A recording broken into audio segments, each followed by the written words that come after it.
अस्सलाम वालेकुम रहमतुल्लाह। आज टाइम वक्त के ऊपर रब्ता हो गया था, वक्त पर रब्ता हो गया। अऊज़ु बिल्लाहि मिनश शैतानिर रजीम, बिस्मिल्लाहिर रहमानिर रहीम। व इन खिफ्तुम अल्ला तुक़सितू फिल यतामा फन्किहू मा ताब लकुम मिनन निसाइ मसना व थुलाथा व रुबा। व इन खिफ्तुम अल्ला तादिलू फवाहिदतन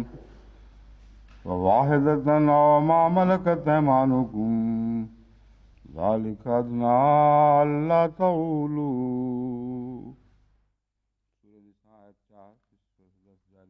সূরা নিসার 4 নম্বর আয়াতের দরস অব্যাহত আছে।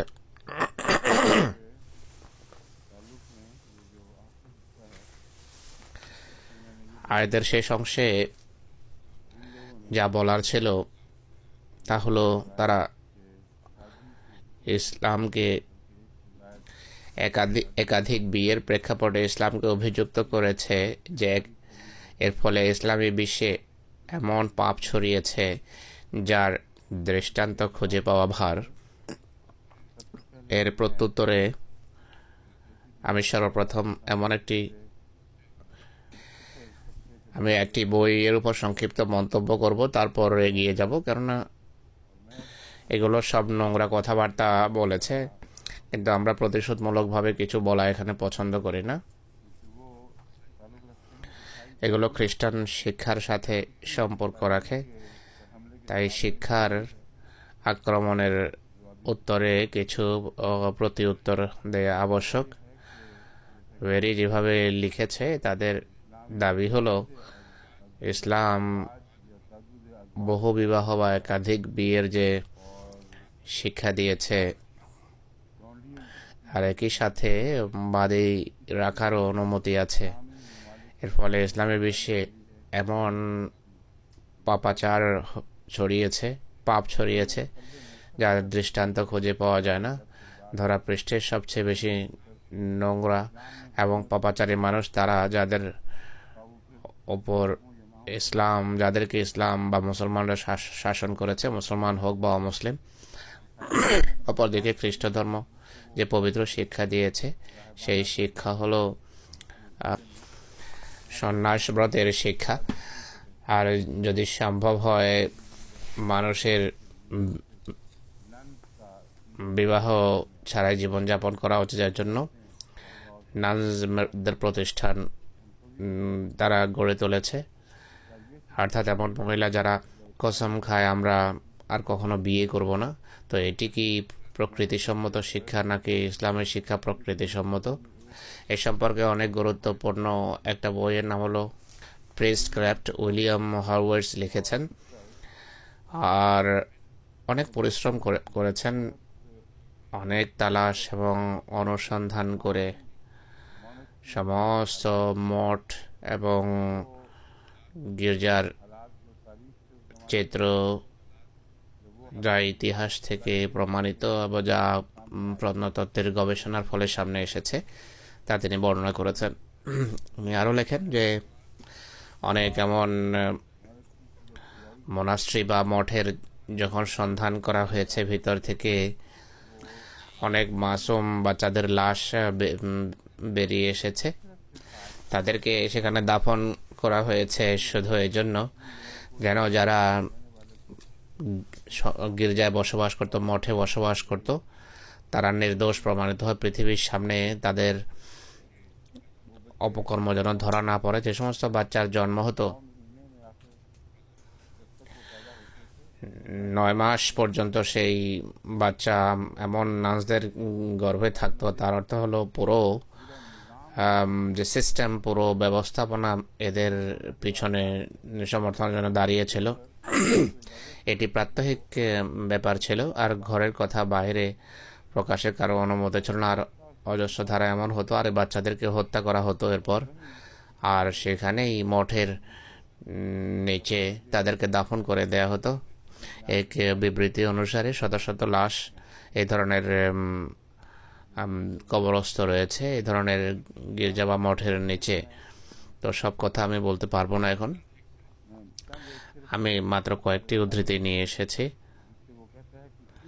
আর ইনি বলছেন যে কেন এই নির্লজ্জতার সেখানে প্রসার হয়েছে এবং এর মূল কারণ কি।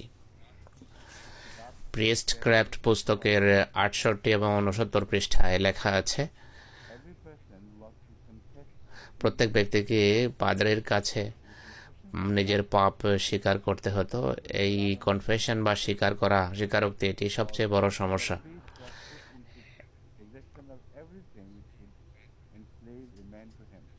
এইভাবে প্রত্যেক ব্যক্তি পাদ্রির দাসত্বের শৃঙ্খলে আবদ্ধ হতো, পাদ্রির সামনে নিজের দোষ স্বীকার করতে হতো, আর এইভাবে সবাই তার দাস হয়ে যেত, দাসত্বের শৃঙ্খলে এসে যেত।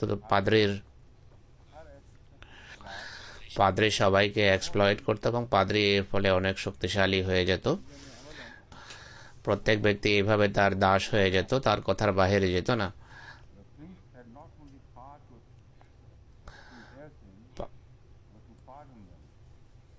সমস্যা ছিল পাদ্রি শুধু কথা শুনতই না, বরং পাদ্রি সম্পর্কে তাদের ধারণা ছিল সে ক্ষমা করতে পারে। তাই অনেক নিরীহ মানুষ ক্ষমার বাসনা নিয়ে পাদ্রির কাছে আসতো, নিজের দুর্বলতা, দোষ ত্রুটি ক্ষমা চাইতো। তাদের মাঝে অগণিত মহিলারাও ছিলেন যারা নিজেদের অপ্রকাশিত গোপন জীবনের কথাবার্তা, নিজেদের সব কথা স্বীকার করত। এভাবে পাদ্রের হাতে একটি অস্ত্র এসে যেত এবং সে তাদেরকে এইভাবে অপকর্মে বাধ্য করত। ইনি বলছেন যে লক্ষ লক্ষ এমন সন্ন্যাসিনী এবং শত শত পাদ্রী যারা নিরপেক্ষ ছিল, নিরপেক্ষ অর্থ যারা ধর্মহীন হয়ে থাকে, কিন্তু এখানে মনে হয় এর অর্থ হলো সেই সমস্ত পাদ্রী যারা রীতিমতো এইভাবে এই নিজামের অংশ হওয়ার অঙ্গীকার করেনি, তাদেরকে নিরপেক্ষ বলা হচ্ছে। তাদের কারোই বিয়ে করার অনুমতি ছিল না। তাদের সকলেই বিলাসবহুল, স্বাচ্ছন্দ্য এবং ইন্দ্রিয় সুখের মাঝে গভীরভাবে নিমগ্ন ছিল। এই গোলাপছাপ শব্দ এরা ইসলামের বিরুদ্ধে ব্যবহার করেছিল। এখন দেখুন কোথায় ব্যবহার হচ্ছে। প্যাম্পার অর্থ হলো অনেক আদর করে কোনো বাচ্চাকে নষ্ট করে দেয়া। তো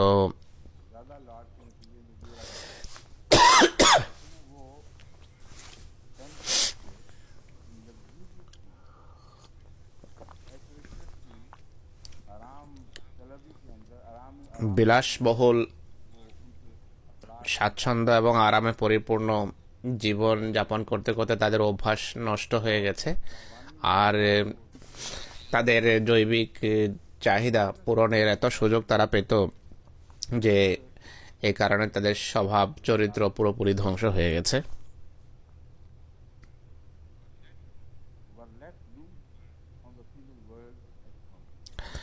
আর এই দুর্ভাগা, এই হতভাগারা আবার নারী জগতের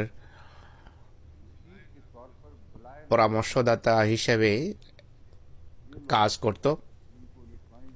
তাদেরকে স্ত্রী লোকদের পরামর্শদাতা নিযুক্ত করা হতো। তাদের গোপনীয়তা জানার জন্য, তাদের গোপনীয়তা প্রকাশের জন্য তাদেরকে হেফাজতকারী বা সুরক্ষাকারী নিযুক্ত করা হয়েছে।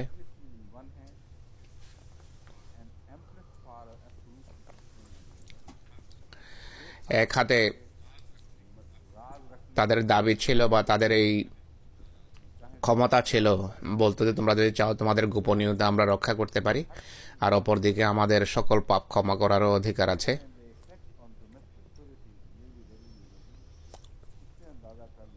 এটি থেকে ধারণা করতে পারো যে খ্রিস্টান জগতের প্রত্যেক পারিবারিক জীবন এবং এর পবিত্রতার উপরের কত ভয়াবহ প্রভাব পড়তে পারে। এটি কত যুক্তিযুক্ত একটি কথা ইনি বলছেন। কোথায় দেখুন এক ব্যক্তি দুই বিয়ে করলে তার উপরে আক্রমণ করে যে দুই বিয়ে করে সে তো আসলে বিরত হচ্ছে।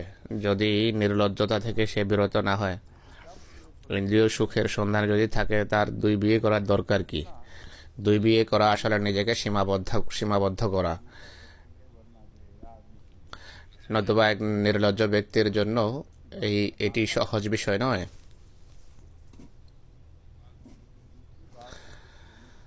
ইনি আরো লিখছেন, সন্ন্যাস ব্রতের যে সূচনা, এটি আসলে পাপাইয়াদের যে নিরঙ্কুশ ক্ষমতা, জুলম এবং অত্যাচারের একটা রাজ প্রতিষ্ঠা করার একটা যন্ত্র ছিল। সন্ন্যাস ব্রতকে পাপাইয়াদের লাগামহীন ক্ষমতার বিস্তারের জন্য একটা অস্ত্র হিসাবে তারা ব্যবহার করত। মঙ্করি শব্দের অর্থ হলো যে এখানে মঙ্ক বা সন্ন্যাসীকে প্রশিক্ষণ দেওয়া হয়, সেখানে পাদ্রীরা থাকতো, আর সন্ন্যাসী এবং সন্ন্যাসিনীরা থাকতো, তারা এবং সেকুলার ক্লার্জির বিয়ে করার অনুমতি ছিল না। সেকুলার ক্লার্জি বলতে কি বোঝায়? সন্ন্যাসীর মোকাবেলায় এর অর্থ কি? জিজ্ঞেস করছেন, এটা একটু খবর নেবেন তো, খুঁজে দেখবেন এর অর্থ কি।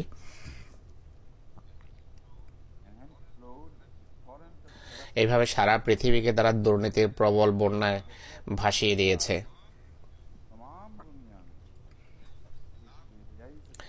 নির্লজ্জতার একটা প্রবল বন্যা বয়ে গেছে।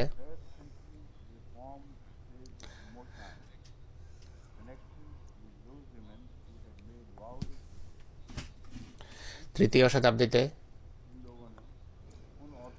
সেই সমস্ত মহিলাদের সাথে যৌন সম্পর্ক স্থাপন করে যারা কুমারী ব্রতের অঙ্গীকার করেছিল, আর এমন সুন্দরী সেন্ট বা বুজুর্গ মহিলাদের কাউকে বিছানায় স্থান দেয়া তাদের নিত্য নৈমিত্তিক ব্যাপার ছিল।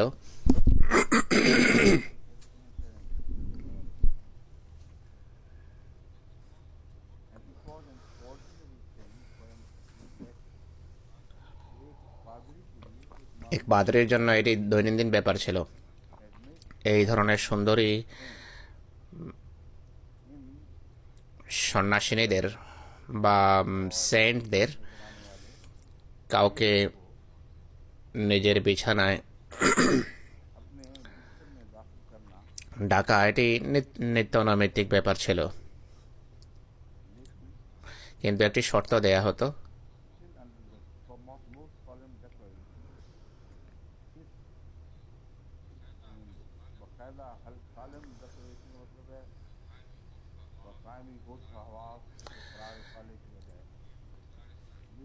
কিন্তু এই অঙ্গীকারনামা নেওয়া হতো তাদের কাছ থেকে যে পবিত্রতার বিরোধী কোনো কাজ যেন না হয়, পবিত্রতা, পরিচ্ছন্নতা, সম্ভ্রম এর বিরোধী কোনো কাজ আমরা করব না। আমাদের এই সম্পর্কের কারণে সেই পবিত্রতা বিন্দুমাত্র প্রভাবিত হবে না, এটি তারা একটা অঙ্গীকার করত নিজেদের মাঝে। অপকর্ম চলছে আর একই সাথে পবিত্রতাও বহাল রয়েছে। এরা ছিল পবিত্র উপপত্নী এই পাদ্রীদের। ইনিও উপপত্নী বা কনকিউবাইন্স শব্দ ব্যবহার করেছেন এদের নিজের ভাষায়। আমি বলছি আপনাদেরকে, ইসলামের বিরুদ্ধে বিদ্বেষের কারণে যেভাবে বড় বড় কথা বলেছে তার শাস্তি আল্লাহ তাআলা এদেরকে দিচ্ছেন। এদেরই মধ্য থেকে নেক, স্বচ্ছ হৃদয় এবং স্পষ্টভাষী সধর্মীরা তাদের ধর্মের রহস্য উন্মোচন করেছে। বাইরের কোনো মানুষের জন্য এটি সম্ভব ছিল না। হোলি কনকুবাইন্স, তা পবিত্র উপপত্নী পরিভাষা শব্দ তিনি ব্যবহার করছেন।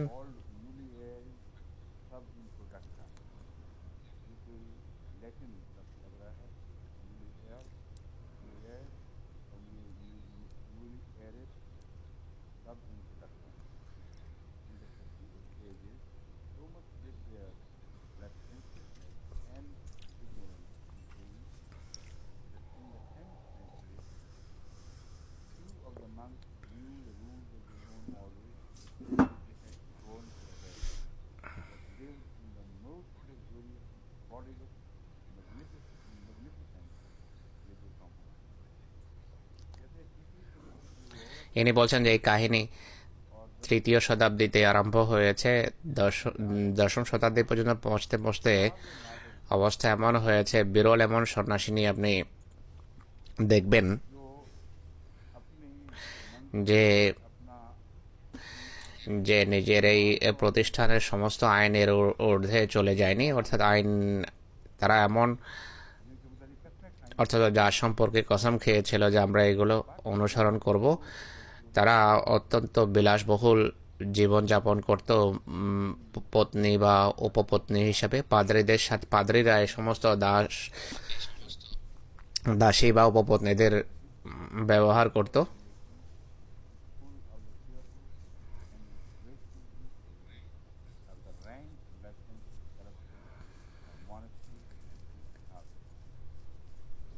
এটি কোনো এক দেশের কাহিনী নয়, পুরো ইউরোপীয় দেশে বা ইউরোপিয়ান জাতিগুলোতে এই ভয়াবহ কাহিনী এবং এই নির্লজ্জ কাহিনীর সর্বত্র আপনারা পুনরাবৃত্তি দেখবেন। সমস্ত ইউরোপিয়ান বিশ্বের একই অবস্থা, ইনি বলছেন। এটি এমন দুর্নীতি যেখানে সব কিছু করার অনুমতি আছে, লাগামহীন দুর্নীতি যেটিকে বলা হয়। এই লাগামহীন দুর্নীতির তারা দাসত্ব করত। র্যাঙ্কলেস অর্থ হলো সকল প্রকারের নিজ হীন আচরণ তারা করত।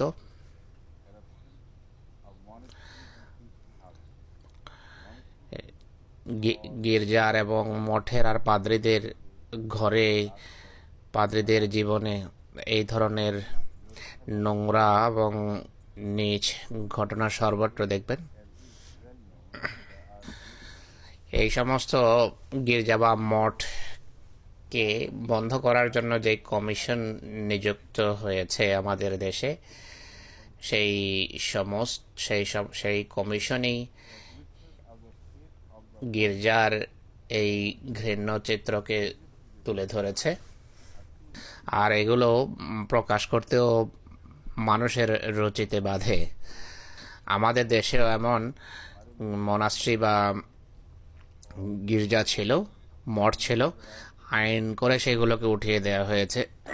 এর জন্য যে কমিশন বসানো হয়েছে রিপোর্ট করার জন্য, ইনি এই যে কথাগুলো বলছেন এগুলো এখানে বর্ণনা করা যেতে পারে, এমন লজ্জার কিছু নেই। কমিশনার যে সমস্ত কথাগুলো লিখেছেন সেগুলো এমন লজ্জাজনক যে এখানে বর্ণনা করতেও বাধে।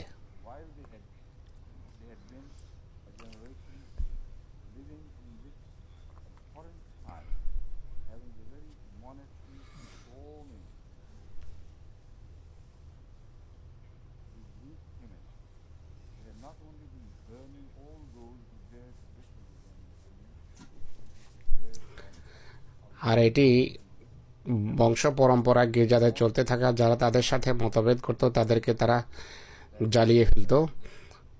আর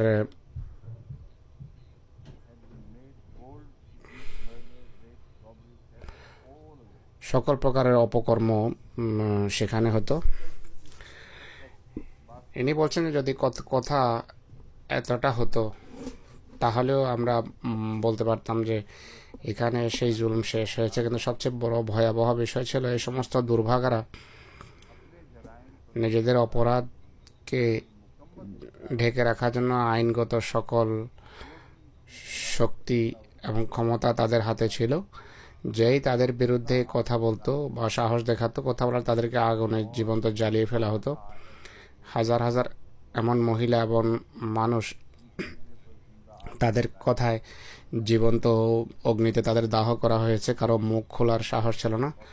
আর তাদের কাছে সবচেয়ে সহজ উপায়, যা অন্য পুস্তকে লেখা আছে, তা হলো, এর উদ্ধৃতি দিচ্ছি, উইচক্রাফট, পৃষ্ঠা 146। হুজুর বলছেন যে পৃষ্ঠা লেখার সময় বলা উচিত যে কবে ছেপেছে, সপ্তম সংস্করণ এটি।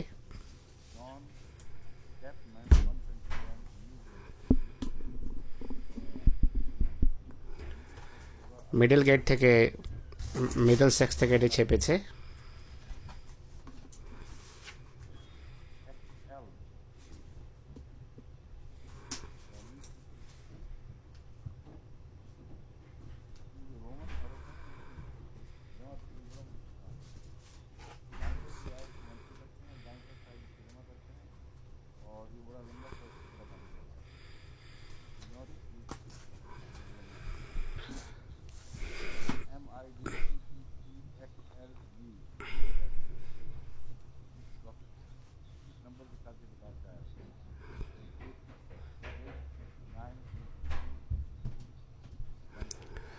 পেজেস 68, 69, 68, 69, 143, 168 থেকে নেওয়া হয়েছে।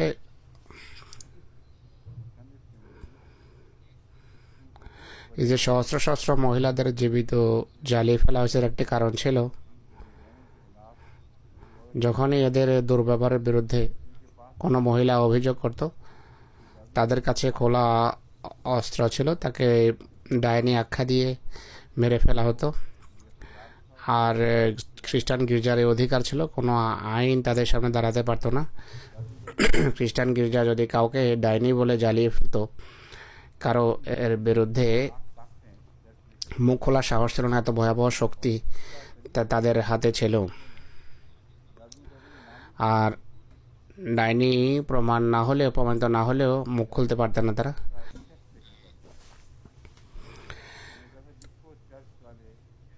সরকার ক্ষমতা দিয়ে রেখেছিল যে যাকে গির্জা কর্তৃপক্ষ ডাইনি আখ্যা দেয় বা যেই বেচারি ডাইনি হওয়ার সন্দেহ থাকে, গির্জা কর্তৃপক্ষ যদি বলে যে হ্যাঁ এই অপবাদ এমন, যা তদন্ত করে দেখা দরকার, তো তারা এমনভাবে পরীক্ষা করতো যে এদের পরীক্ষা কোনোভাবে ব্যর্থ হতো না।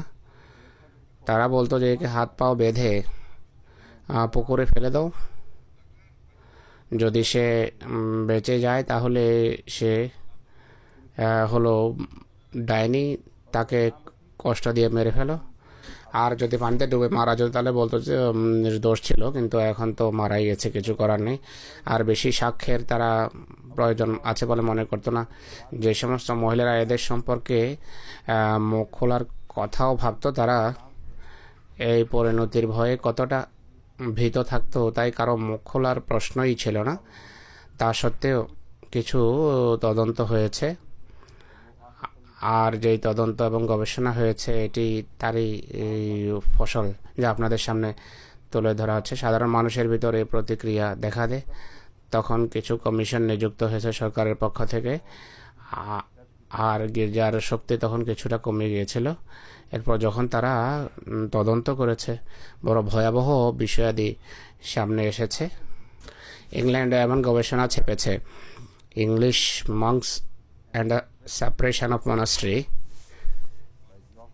জেফ্রি বাস্কভিল নামে এক লেখক, জেফ্রি বাস্কভিল এটি লিখেছেন। তিনি যা লিখেছেন তার বিস্তারিত আলোচনা যাওয়ার সময় নেই। একটা কমিশন নিযুক্ত হয়েছিল সরকারের পক্ষ থেকে। এর ফলে যে সমস্ত ঘটনাবলী সামনে এসেছে তাই এই বইতে প্রকাশ করা হয়েছে।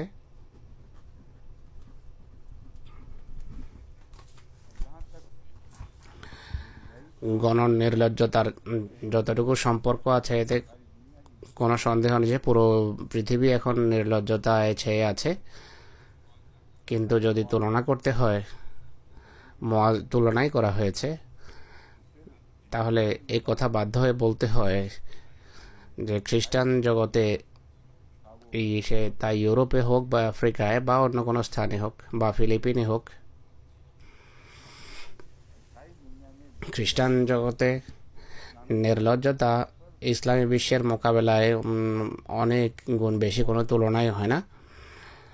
আর খ্রিস্টান বহির্ভূত জগতে অবস্থাকে গোপন করা হয়, প্রকাশ করা হয় না। এতে কোনো সন্দেহ নেই যে কোনো কোনো সমাজে কথা প্রকাশ করা হয় না, গোপন রাখা হয়, কিন্তু তা সত্ত্বেও অনেক এমন বিষয় আছে যার আলোকে বিষয় সহজেই যাচাই করা যায়। তার ভিতরে একটি হলো এমন সন্তানদের জন্ম যারা বিবাহ বহির্ভূত বাচ্চা, এবং গর্ভপাতের সংখ্যা থেকেও তা অনুমান করা যায়।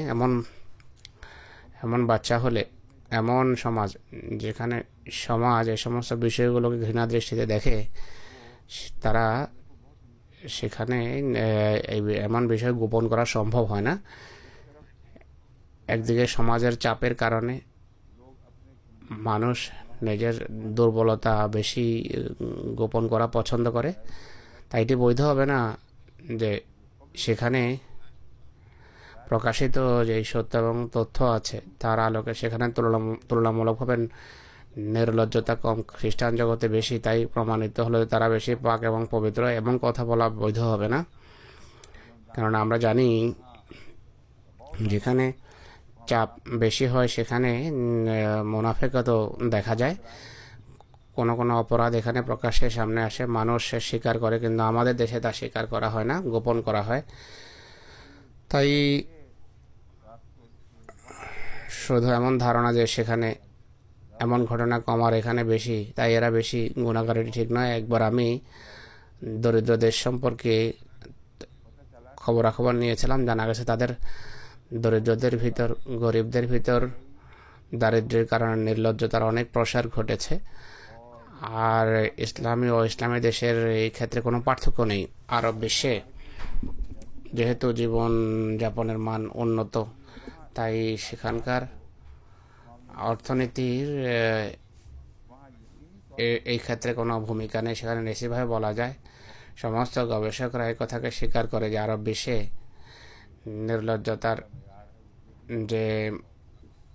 নির্লজ্জতা অনেক কম এবং পবিত্রতার মান অনেক উন্নত।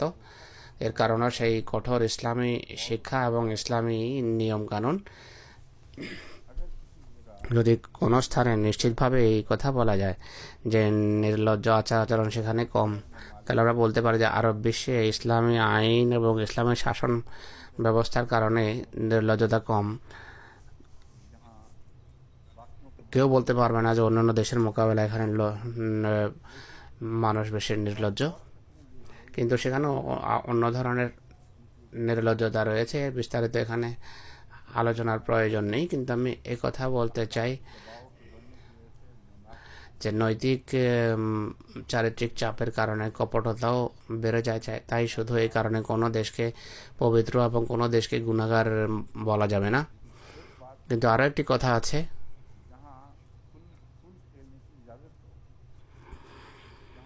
যেখানে প্রকাশ্যে মানুষ যাচ্ছে তাই করতে পারে, যেখানে চাপ নেই, সেখানে মানুষ যাচ্ছে তাই করতে পারে, সেখানে মানুষ ভাবতেও পারেন। যেখানে চাপ আছে সেখানে মানুষ ভাবতে পারে না অনেক কাজের কথা। হয়তো অজস্র ধারায় নিরীহ ছেলে মেয়ে এমন পশুর মতো মানুষের আচার আচরণের শিকার হয় যে পরিসংখ্যান থেকে অনেক কিছু বোঝা যায়। যেমন গর্ভপাতের হারকে নিন,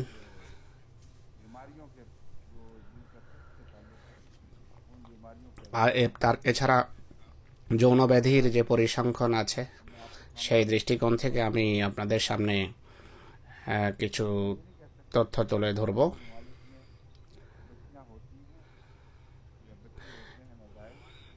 এই কথা বলতে পারো না যে ইসলামী দেশে অবৈধ ছেলে মেয়ে হয় আর প্রকাশ করা হয় না, বাচ্চা হয়ে গেলে আর গোপন করা যায় না। যত বেশি কোনো সমাজে বিধিনিষেধ থাকে, এমন সমাজে সাধারণ মানুষের ভিতর তত বেশি প্রতিরোধ দেখা যায় এবং তত স্পষ্টভাবে এমন ঘটনা সামনে আসে। তাই গর্ভপাতও সেখানে তত বেশি গোপন করা যায় না। আর যে সমস্ত দেশে এমন বিধিনিষেধ নেই সেখানে প্রকাশ্যে এই গর্ভপাতের কথা স্বীকার করা হয়। কিছু নির্ভরযোগ্য রেফারেন্স আমি আপনাদের সামনে তুলে ধরবো যাতে আপনারা বুঝতে পারবেন। নির্ভরযোগ্য রেফারেন্সের কথা তো বললাম, কিন্তু রেফারেন্স এখানে নেই। হুজুর বলছেন অনর্থক, আমাকে অনর্থক লজ্জিত করছেন। নির্ভরযোগ্য রেফারেন্স বা উদ্ধৃতি যদি না থাকে তা এখানে পেশ করা যেতে পারে না।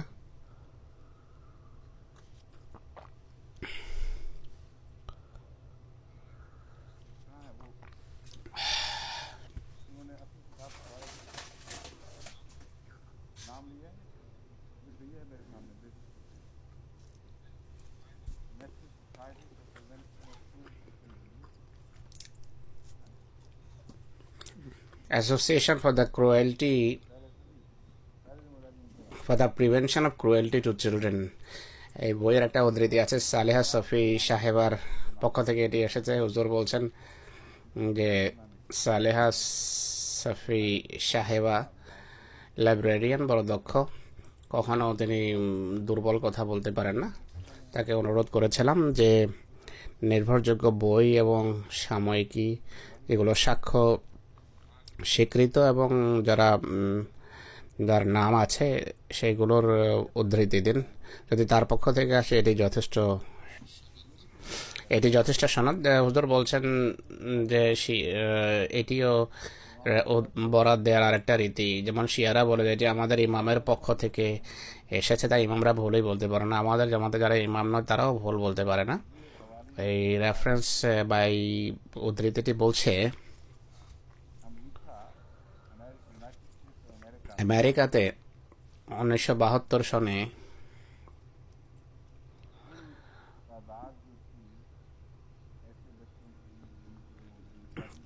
বিয়ে বহির্ভূত সন্ততির সংখ্যা উল্লেখ করা হয়েছে।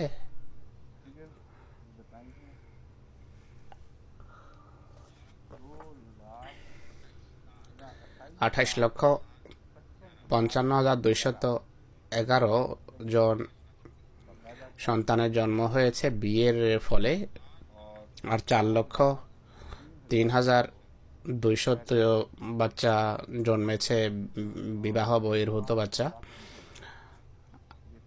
আর 79 সনে এই সংখ্যা আরও বেড়ে যায়।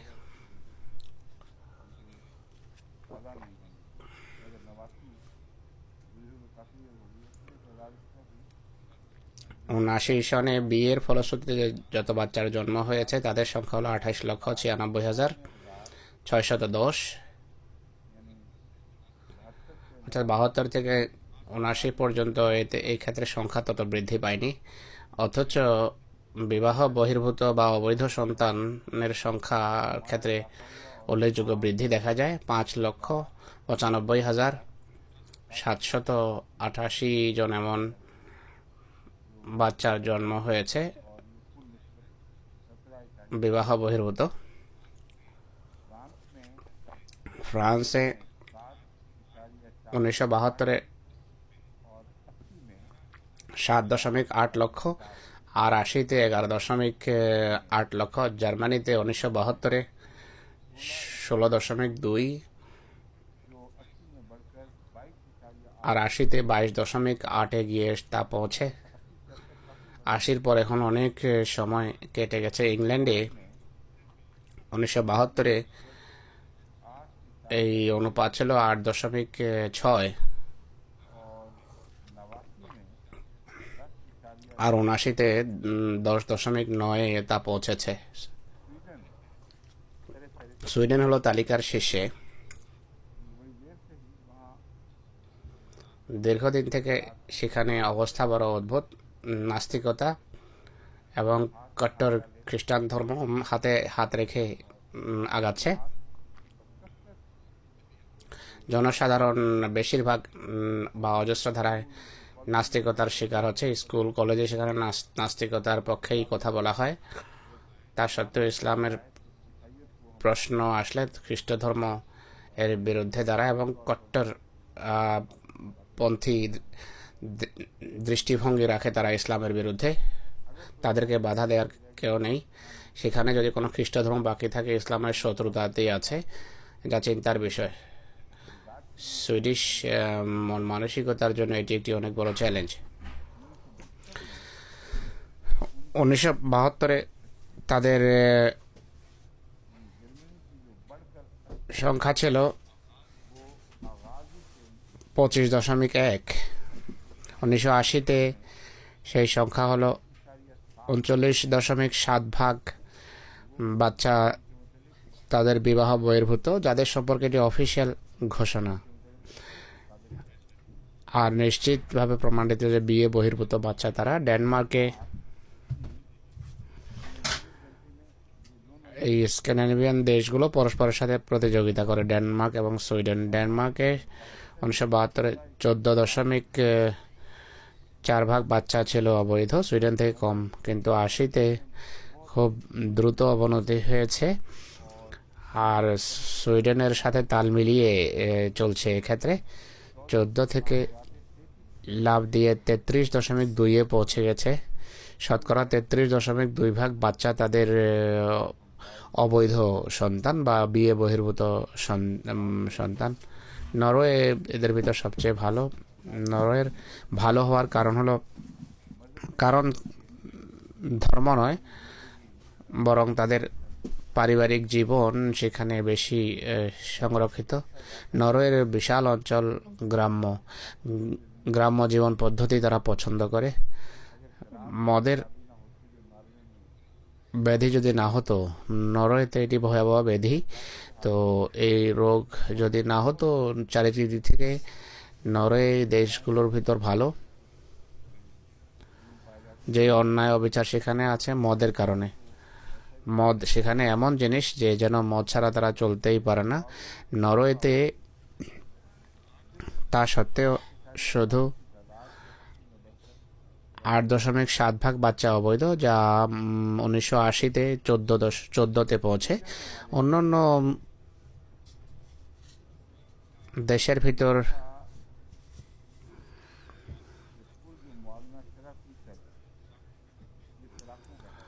এখন তালাকের হার আসছে, কিন্তু হুজুর বলছেন তা বলার প্রয়োজন নেই। এখন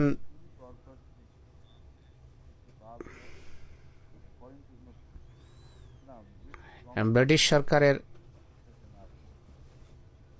একটা বই ব্রিটিশ সরকার পক্ষ থেকে প্রকাশ করা হয়েছে, এটা সরকারি ঘোষণা। According to the British government yearly publication social trend 25, 1995-তে ছেপেছে এটি।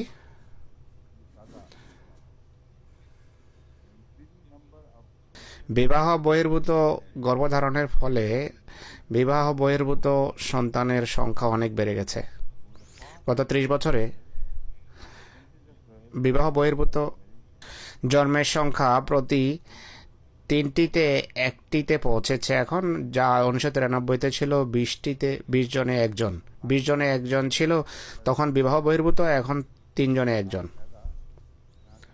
এখানকার আহমদীদেরকে নিজ নিজ পরিবেশের বিরুদ্ধে জিহাদ আরম্ভ করতে হবে, যে মূল্যবোধের দিকে তোমরা ফিরে আসো।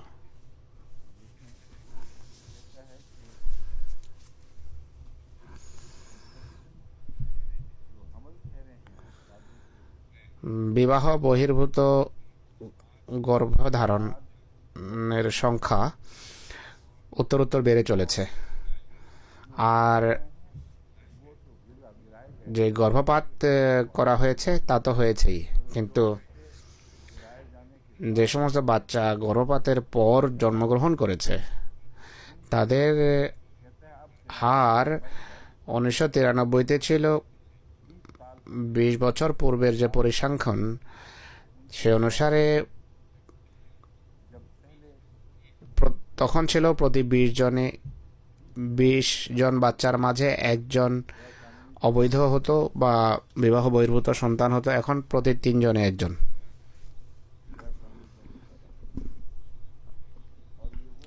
আর এটি স্বীকৃত সত্য, এটি অনুমানের ভিত্তিতে বলা হচ্ছে না।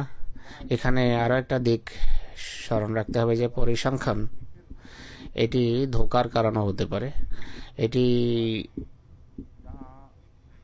এমন দেশ যেখানে নির্লজ্জতা আছে, কিন্তু বিয়ে পর্দা লেপন করে রেখেছে। সেখানে খুব কম মানুষই স্বীকার করবে যে এই বাচ্চা আমার স্বামী থেকে নয়, বরং অন্য ব্যক্তির মাধ্যমে আমি অন্তঃসত্ত্বা হয়েছি। এই যে প্রবণতা স্বাধীন মামালিক ও স্বাধীন দেশেও দেখা যায়। যতক্ষণ পর্যন্ত রীতিমতো কেউ প্রশ্ন করে কথা বের না করবে, ততক্ষণ পর্যন্ত সচরাচর এটি মনে করা হয় যে এই স্বামীর স্ত্রীর গর্ভে হয়েছে, তাই স্বামীর সন্তানই হবে। কিন্তু এই নির্লজ্জতার তৃতীয় বিশ্বে খবর বের করা খুব কঠিন। যদি থেকে থাকে, আরও দুরাচারিতা যেভাবে বিস্তার ঘটছে, এমন সন্তান অবশ্যই থাকবে, ধরা সম্ভব নয়। সেখানে কেউ তদন্ত করতে গেলেও যে ঘরে যাবে তারা পিটিয়ে বের করে দেবে, জুতা মেরে বের করে দেবে। খবরদার, আমাদের দোষারোপ করার কে, তুমি কে জিজ্ঞেস করার। এখানে বিষয় এমন নয়। এখানে একদিক থেকে এটি অনেক বড় সত্যতা এবং ভদ্রতা। সত্যের বিষয়ে এরা সহযোগিতা করে। গোপন করলেও বলবে যে যাও, আমরা কিছু বলবো না, বলার জন্য প্রস্তুত নেই। অনেক সময় মানে যে হ্যাঁ, এটি অমুকের সন্তান। তো যেখানে একদিকে এক ধরনের রোগ আছে আর অন্যদিকে ভিন্ন ধরনের রোগ, সেখানে সামাজিক চাপ অনেক পাপের মাত্রা কম রেখেছে, কিন্তু কোনো কোনো পাপের মাত্রা বেড়েও গেছে। তাহলে সত্য এবং মিথ্যার ভারসাম্যের বিষয়টি। এমন স্থান যেখানে অত্যন্ত কঠোর ব্যবস্থা নেওয়া হয়, চারিত্রিক সংশোধনের পরিবর্তে শাস্তির, ভয়াবহ শাস্তির যেখানে প্রবণতা আছে, সেখানে মানুষ অবশ্যই মিথ্যা বলে থাকে। আর এটি বাস্তব ঘটনা যে তৃতীয় বিশ্বে সচরাচর এবং কোনো কোনো ইসলামী বিশ্বেও এটি দেখা যায়। মিথ্যা বলে সম্মান রক্ষার চেষ্টা করতে কেউ দ্বিধা করে না। যেখানে চারিত্রিক মূল্যবোধকে প্রতিষ্ঠিত রাখার চেষ্টা হবে না, কিন্তু একই সাথে যখন কুফল সামনে আসে, অসাধারণ কঠোর ব্যবস্থা নেওয়া হয় না, সেখানে মিথ্যা উন্নতি করে। ভয়ের কোনো কারণ নেই। তো এখানে নমনীয়তার কারণে একটা প্রাসঙ্গিক উপকারিতা আমরা দেখতে পাচ্ছি। সত্য এখানে উন্নতি করছে। যদি এরা এমন পর্যায়ে পৌঁছে যায়, অর্থাৎ এটি যদি জাতিগত চরিত্র হয়ে যায়, তাহলে এরা অনেক উন্নতি করতে পারে। এরা যদি ইসলাম গ্রহণ করে, তাহলে আপনি নিশ্চয়তার সাথে বলতে পারবেন যে এরা আদর্শ, সত্যি পবিত্র। কিন্তু অন্য অনেক দেশের ক্ষেত্রে দুর্ভাগ্যবশত আপনি এত নিশ্চিত করে এই কথাগুলো বলতে পারবেন না। তো এই দুঃখজনক তথ্য এবং পরিসংখ্যান আমার সামনে এসেছে। এটি উপস্থাপন করার কারণ হলো সেই ধারণাকে মিথ্যা সাব্যস্ত করা, মিথ্যা প্রমাণ করা যে বহুবিবাহের অনুমতির ফলে ইসলামী বিশ্বে অশ্লীলতা ছড়িয়ে গেছে। আমি জানি আজ ইসলামী বিশ্বে সবচেয়ে বেশি মুনাফিকত এবং মিথ্যার প্রচলন, তা সত্ত্বেও নিশ্চিতভাবে বলা যায় সেখানে অবৈধ সন্তানের সংখ্যা এখান থেকে অনেক কম। বিয়ে বহির্ভূত দুর্ঘটনা এখানকার তুলনায় অনেক কম। যদিও বিবাহ বহির্ভূত সন্তানের সংখ্যা বিভিন্ন দেশে ভিন্ন ভিন্ন, কিন্তু এই সংখ্যা পুরো পশ্চিম ইউরোপে ক্রমশ বেড়ে চলেছে। যুক্তরাজ্যে বিবাহ বহির্ভূত সন্তানের সংখ্যা 92-তে 31 ছিল, 100 জনে 31, কিন্তু ডেনমার্ক, ফ্রান্স সেই অনুপাত হলো 46 এবং 31। আমি বলেছিলাম ডেনমার্ক খুব দ্রুত, ডেনমার্কে এর অবনতি ঘটছে। 33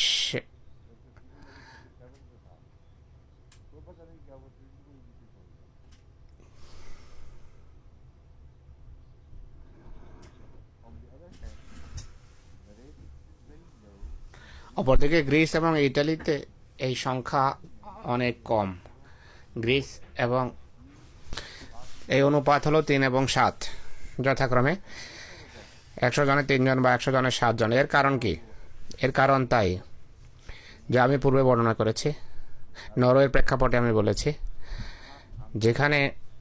যেখানে পারিবারিক বন্ধন দৃঢ় তুলনামূলকভাবে, সেখানে এমন অপকর্মের উপর নিষেধাজ্ঞা আরোপিত হয়, যদি কোনো ঘটনা বা দুর্ঘটনা ঘটেও থাকে তা পর্দার অন্তরালে থাকে, তা বাহিরে আসতে দেয়া হয় না।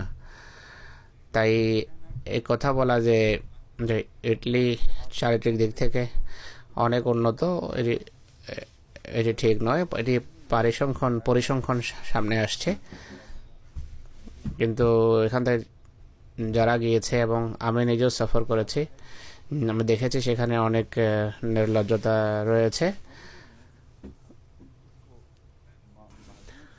কিন্তু পারিবারিক অখণ্ডতার কারণে এটি কম, আর পরিবারের চাপের কারণে উত্তরাঞ্চলে এগুলা তুলনামূলকভাবে কম নির্লজ্জতা। কিন্তু এর কারণ হলো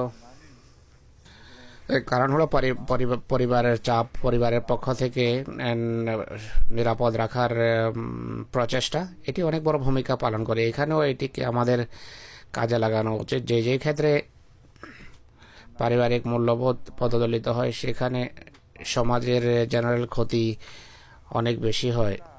আমেরিকাতে মুসলমান এবং জামাতে আহমদিয়াকে বিশেষ করে এ বিষয়ে অনেক সমস্যার সম্মুখীন হতে হচ্ছে। সেখানকার সামাজিক প্রবণতা ভয়াবহ এবং অনেক বিষাক্ত হয়ে গেছে সমাজ।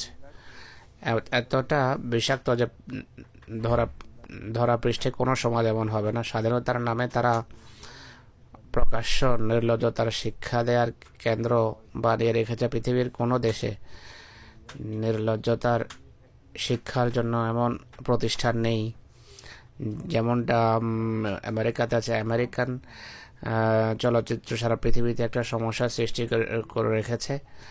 নির্লজ্জতায় নেতৃত্বে তারা ইউরোপ, এরপর তাদের অনুসরণ করে এবং তৃতীয় বিশ্ব তার পিছনে আসে। প্রথমে স্যাটেলাইট টেলিভিশনের প্রচলন ছিল না, তাই তৃতীয় বিশ্বের দেশ পর্যন্ত এই সমস্ত নোংরা ফিল্ম পৌঁছতো না। কিন্তু এখন দুর্ভাগ্যবশত স্যাটেলাইটের প্রচলন, নির্লজ্জতার হাতে হাত রেখে স্যাটেলাইট তার সফর আরম্ভ করেছে এবং এছাড়া স্যাটেলাইট চলতেই পারে না আহমদিয়া ভূ উপগ্রহ ছাড়া।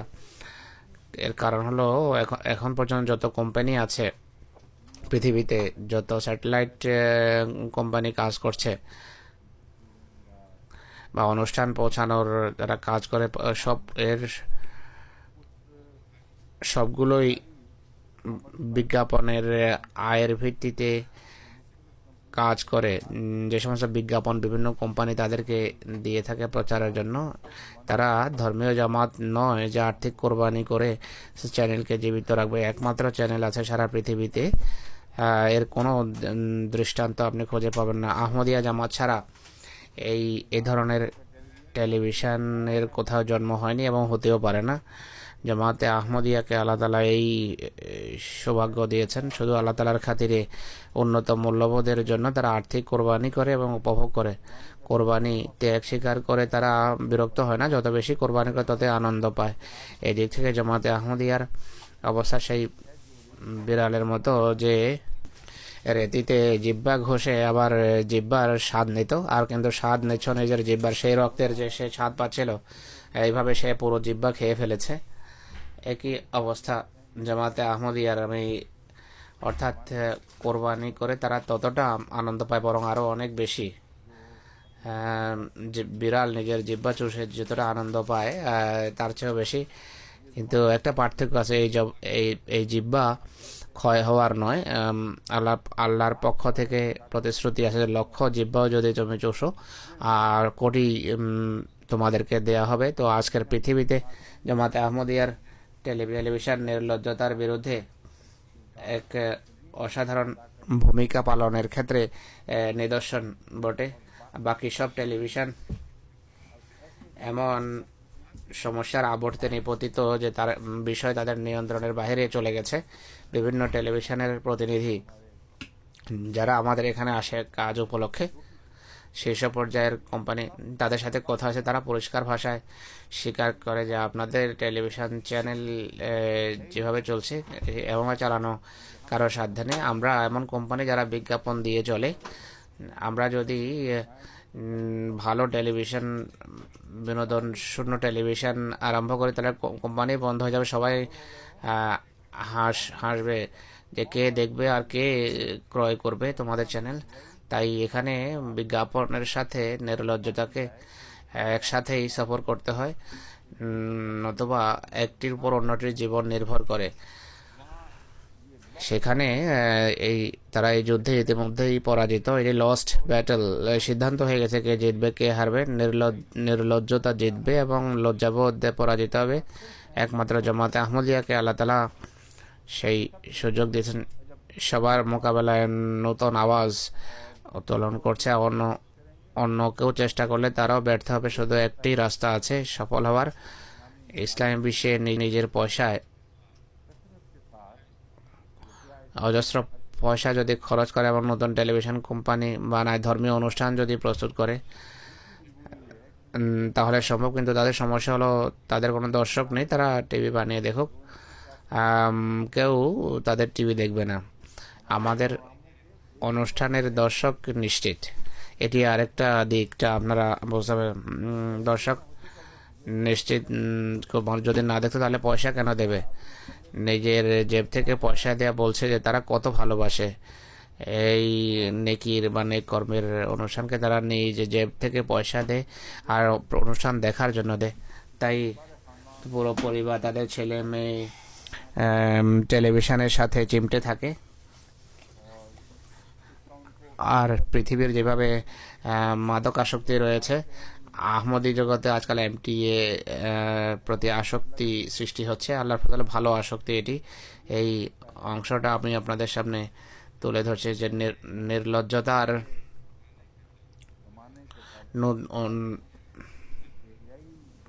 নতুন যুগে মনে হচ্ছে যেন নির্লজ্জতা জয়যুক্ত হচ্ছে।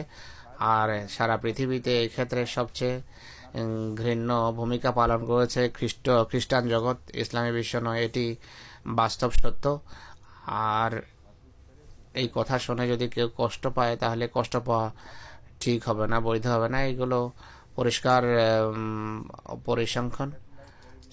স্যাটেলাইট টেলিভিশনের প্রসারের পাশাপাশি একই অনুপাতে নির্লজ্জতাও ক্রমশ বাড়ছে। আর নির্লজ্জতার ভিত্তিতেই সেগুলো চলছে, তাই সেগুলো জনপ্রিয়। নির্লজ্জতাকে বের করে দেন, নগ্নতাকে বের করে দেন, জনপ্রিয়তা হারিয়ে যাবে। তা সত্ত্বেও আমাদের পক্ষে ভদ্রতা এবং সততার পক্ষে আল্লাহ তাআলার পবিত্র শক্তি এবং কুদরতের ভিত্তিতে মানব প্রকৃতিতে কিছু এমন বৈশিষ্ট্য রেখেছেন যা নিজ প্রভাব ফেলে থাকে। অনেক দেশে এই প্রবণতাকে স্বীকার করা হয়েছে।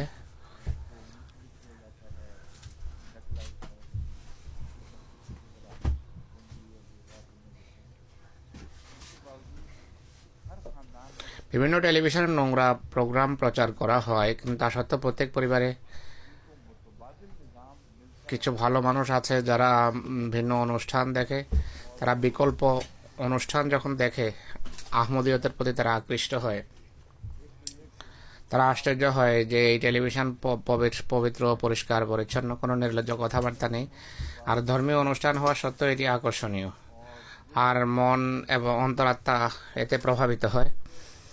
তো এই দিক থেকে অন্য কোনো মুসলমান রাষ্ট্র আহমদিয়তের মোকাবেলা করতে পারবে না।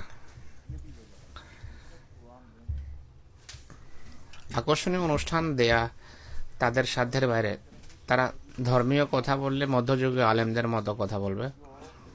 যারা রাসূলুল্লাহ পর্যন্ত কোনোভাবে পৌঁছতে পারে না, তারা মধ্যবর্তী চোরাবালিতে ফেসে যায়, যা অন্ধকারের চোরাবালি। সেই যুগে ফিকাবিদদের রাজত্ব ছিল, কঠোর ফতোয়াবাজদের রাজত্ব ছিল। যেভাবে পাদ্রীদের বা পাপাইয়েদের একটা যুগের কথা আমি বলেছিলাম, কিভাবে একটা যুগ এমন অতিবাহিত হয়েছে যখন ফিকাবিদেরা বড় শক্তিশালী ছিল আর রাষ্ট্রের আইন তাদের জুলুমের সহায়ক হয়েছে। এই প্রবণতা ইসলামের ইতিহাসে সবচেয়ে ভয়াবহ প্রবণতা। আর এই যুগে এমন জুলম হয়েছে এমন জুলম এবং অন্যায়ের উন্মেষ ঘটেছে যার সম্পর্কে আজও পাশ্চাত্য হইচই করে। ধর্মের নামে এই জুলম অনেক হয়েছে, কিন্তু এটি সত্য কথা যে মধ্যযুগে ধর্মকে যতটা অন্যায়ভাবে ব্যবহার করা হয়েছে ইসলামী বিশ্বে, তা আমাদের জন্য সত্যি কষ্টদায়ক এবং লজ্জার কারণ। কিন্তু মোল্লা সব যুগে রাষ্ট্রের সাথে সমঝোতা করে,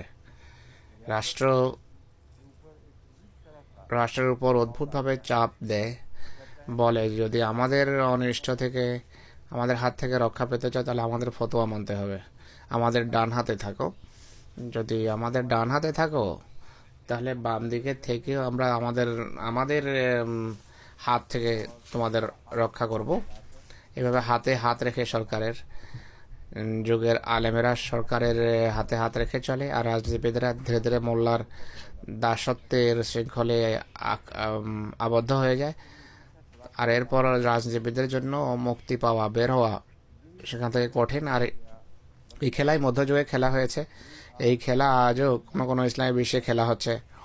আমরা বারবার এদেরকে সতর্ক করি, সাবধান করি, কিন্তু এরা বিবেক বুদ্ধি খরচ করে না। কিন্তু যারা এই ধরনের অনুষ্ঠান শোনে, যেমন লেকামাল আর ইত্যাদি অনুষ্ঠান শোনে, তাদের অনেকে চিঠি লেখে, যোগাযোগ করে আর বলে যে আজকে আমাদের মনের কথা শুনেছি। আগে তো আমরা বুঝতামই না ইসলাম কাকে বলে বা কি হচ্ছে, এখন বুঝতে পেরেছি যে ইসলামের প্রকৃত শিক্ষা এমটিএর আকারে আমাদের সামনে এসেছে। আর এটি আল্লাহ তাআলার অশেষ কৃপায় একটি কল্যাণময় ব্যবস্থাপনা। আল্লাহর ফজলে পূর্বের তুলনায় অনেক প্রবল লেগে জোরালোভাবে গভীর প্রভাবের সাথে পৃথিবীর মানুষের আখলাকে, ইসলামী চরিত্রে, ইসলামী মূল্যবোধে ইনশাল্লাহ পরিবর্তন করবে। কিন্তু এখন যে অবস্থা, তা হলো নির্লজ্জতার পাল্লা অনেক ভারী, এত ভারী যে এখন এই কথা বলা যে খ্রিস্ট ধর্মের নির্লজ্জতা বেশি আর খ্রিস্ট জগতের বাইরে কম, এটি সঠিক হলেও এটি একটি নিরাপদ দাবি নয়। কেননা ভারসাম্য এখন বদলে গেছে। ইসলামী জগৎ নির্লজ্জতায় বহুদূর এগিয়ে গেছে। আর আমাদের কাছে একটি মাধ্যম আছে। হ্যাঁ, আরেকটি কথা বলতে ভুলে গেছি, এই নির্লজ্জতা যখন বেড়ে যায় তখন ভদ্রতা, সুবিচার এবং মানবিক মূল্যবোধ সব কিছুকে পদদলিত করে। এই দিক থেকে শিশুদের উপর জুলমের যে নতুন যুগের সূচনা হয়েছে, এটিও একটি সমাজের চিত্র তুলে ধরার জন্য থার্মোমিটার স্বরূপ। আর এটিও দেখতে হবে যে খ্রিস্টান জগতে বেশি না মুসলমান জগতে বেশি। এতে সন্দেহ নেই যে খ্রিস্টান জগৎ এই অপকর্মে সবচেয়ে এগিয়ে আছে। আর ইসলামী বিশ্বে এমন ঘটনা হলেও তা চাপা দেয়া হয়। তা সত্ত্বেও আমরা সমাজকে জানি, বিরল এমন ঘটনা ঘটে। এমন ঘটনা এক শহরে যদি কয়েকটিও হয় তাহলে বড় ভয়াবহ দৃশ্যের অবতারণা করে। আইন অনুমতি দিক বা না দিক, সমাজ এগুলো চাপা দেয়। কারণ তারপরও ভিতরে ভিতরে এই এমন ঘটনা ঘটতেই থাকে। যে সমস্ত ঘটনা বাইরে আসছে, এখানে এর সংখ্যা অনেক বেশি, আর এই প্রবণতা বড় ভয়াবহ। এটি এনএসপিসিসির রিপোর্ট। এনএসপিপিসি কি হুজুর জিজ্ঞেস করছেন?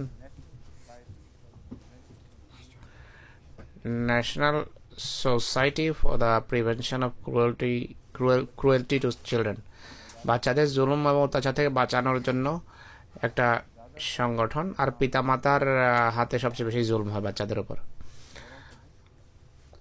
অন্যদের হাত থেকেও রক্ষা করে, কিন্তু আসল তাদের চেষ্টা হলো সেই সমস্ত বাচ্চা যারা বাহ্যত নিজের পিতামাতার হাতে নিরাপদ, পিতামাতার তুলনায় নিরাপদ স্থান আর কোথায় হতে পারে, কিন্তু তারাই জালেম অত্যাচারী নেকড়ের ভূমিকায় অবতীর্ণ হয়।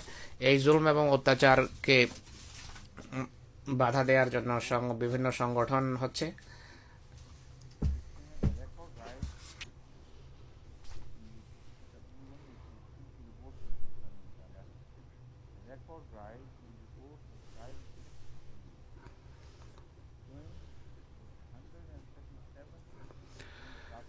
বাচ্চাদের যৌন হয়রানি 137 ভাগ বেড়েছে গত বছর। নিজেদের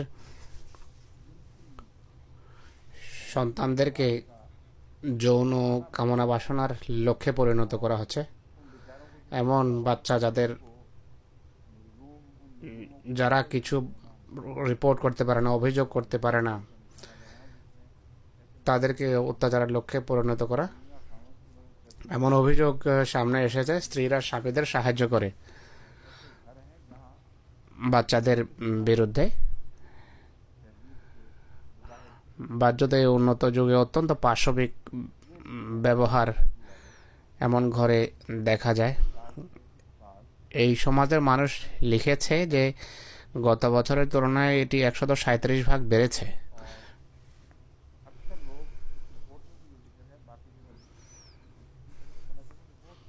হুজুর বলছেন যে বড় বড় কষ্টদায়ক পরিসংখ্যান সামনে আসছে। অধিকাংশ গবেষক বলছেন যে এটি এমন একটি বিষয়,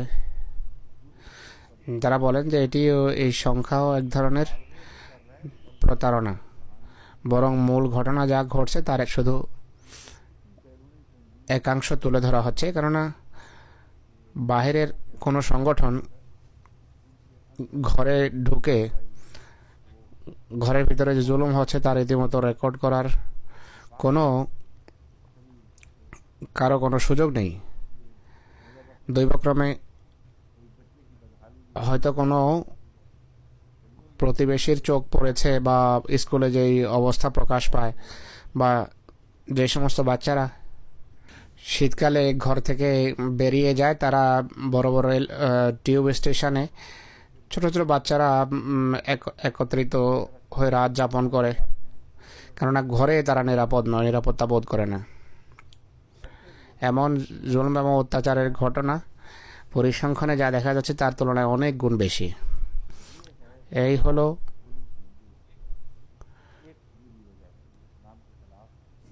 ইসলামের উপর যে শত শত বছর ধরে জুলম এবং অত্যাচার করেছে তার এটি একটি শাস্তি। একের পর এক দণ্ডায়মান হতো আর রাসূলুল্লাহর উপর আক্রমণ করত, এবং কেউ বাধা দেওয়ার ছিল না এদেরকে। এখন খোদা তাআলার তাকদীর এটি দেখাচ্ছে, তার নিরীহ বান্দার হেফাজতের জন্য আল্লাহ তাআলা চ্যালেঞ্জ দেন এবং নিষ্পাপ বান্দার এভাবে হেফাজত করেন। মুহাম্মদ রাসূলুল্লাহর বিরুদ্ধে যত মিথ্যা এবং ইসলামের সমাজের বিরুদ্ধে যত অপবাদেরা আরোপ করেছে, এখন তা এদের সমাজেই দেখা যাচ্ছে, এদের সমাজেই সেই অত্যাচারিতের আওয়াজ আমরা শুনতে পাই, কিন্তু অনেক সময় এগুলো দেখা যায় না। কথাগুলো অহংকার শুরু বলছি না, কেননা এটি অহংকারের বিষয় নয়, এটি একটা উৎকণ্ঠা ব্যক্ত করছি যে সমস্ত প্রবণতার কারণে এই সমস্ত কথা সামনে আসে তা আমাদের সমাজেও রয়েছে। যদি তোমরা বিরত না হও তাহলে এই পরিণামে তোমরা পৌঁছবে। যে নির্লজ্জতার সাথে বিভিন্ন ঘরে এখন বিভিন্ন ধরনের ফিল্ম দেখা হয়, এর নেতিবাচক প্রভাব অবশ্যই পড়বে সমাজের উপর। আমি শুধু অহংকার স্বরূপ এই কথাগুলো বলছি না, বরং সতর্কবাণী হিসেবে বলছি যে অবস্থা যেখানে এমন হয়, যেখানে ধর্ম কপটতার কারণ হয়, সেখানে এই ধরনের মুনাফিকতের কারণে সেখানে এগুলো ঘটেই থাকে। এই সব কিছু যখন হয় তাহলে প্রকৃতির নিয়ম কি কাজ করে না? কানুনে কুদরত কাজ করে না? নীরবে কি মানুষকে এগিয়ে যেতে দেয় প্রকৃতি? যাচ্ছে তাই করতে দেয়? কানুনে কুদরত বা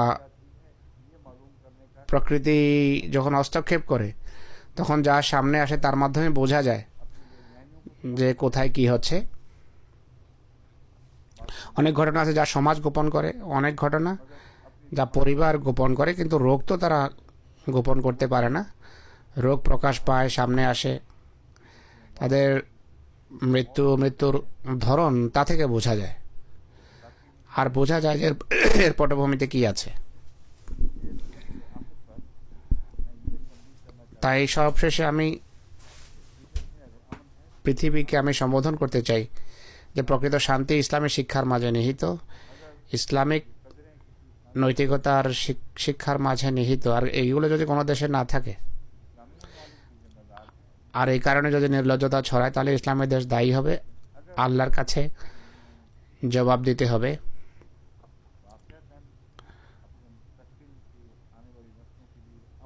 পৃথিবীর কোনো দেশে যদি ভবিষ্যৎ প্রজন্মের জন্য নিরাপত্তা রেখে যেতে হয়, তাহলে অবশ্যই তাদেরকে ইসলামী মূল্যবোধের দিকে ফিরে আসতে হবে। যৌন যথেচ্ছাচারিতার যতটুকু সম্পর্ক আছে তার চিকিৎসা ইসলামী শিক্ষার ভিতরে নিহিত। ইসলামী শিক্ষা নির্লজ্জ বানায় না, বরং নির্লজ্জতার পথে সবচেয়ে বড় বাধা। ইসলামী শিক্ষা যদি মানুষ মেনে চলে, তাহলে আল্লাহর ফজলে এখনও সমাজ রক্ষা পেতে পারে। এইডস প্রকৃতির অধীনে, প্রকৃতির নিয়মে, ল অফ নেচারে শাস্তি হিসাবে মানুষের উপর চাপানো হয়েছে। ইতিপূর্বেও ছিল, যৌন যথেচ্ছাচারীদের শাস্তিস্বরূপ কোনো কোনো রোগ দেখা দিয়েছিল, কিন্তু তার যুগের অবসান ঘটেছে। অবশ্যই এই রোগগুলো মাঝে মাঝে আবার মাথা চাড়া দেয়, কিন্তু এইডস সেই রোগগুলো সামান্য মনে হয়, কিন্তু এইডস এর মোকাবেলায় অনেক বড় একটি সমস্যা। সমস্ত চেষ্টা সত্ত্বেও এরা এর বিরুদ্ধে সফল হয়নি। এটি ছড়িয়ে চলেছে। প্রথম দিকে এইডস রোগী কেউ সামনে আসলে তারা বারবার মানুষকে সাবধান করতো যে তোমরা ভালো হয়ে যাও, নতুবা বাঁচার কোনো উপায় নেই। এরপর এমন যুগ আসে যখন বলে যে ভদ্রতার প্রয়োজন নেই, সাবধানতা অবলম্বন করলে চলবে।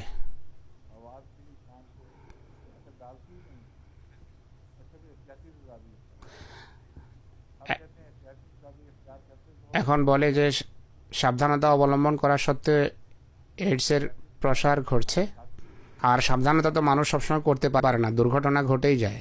যারা কামনা বাসনার দাসত্ব করে অভ্যস্ত, তারা কতটা সাবধানতা অবলম্বন করবে?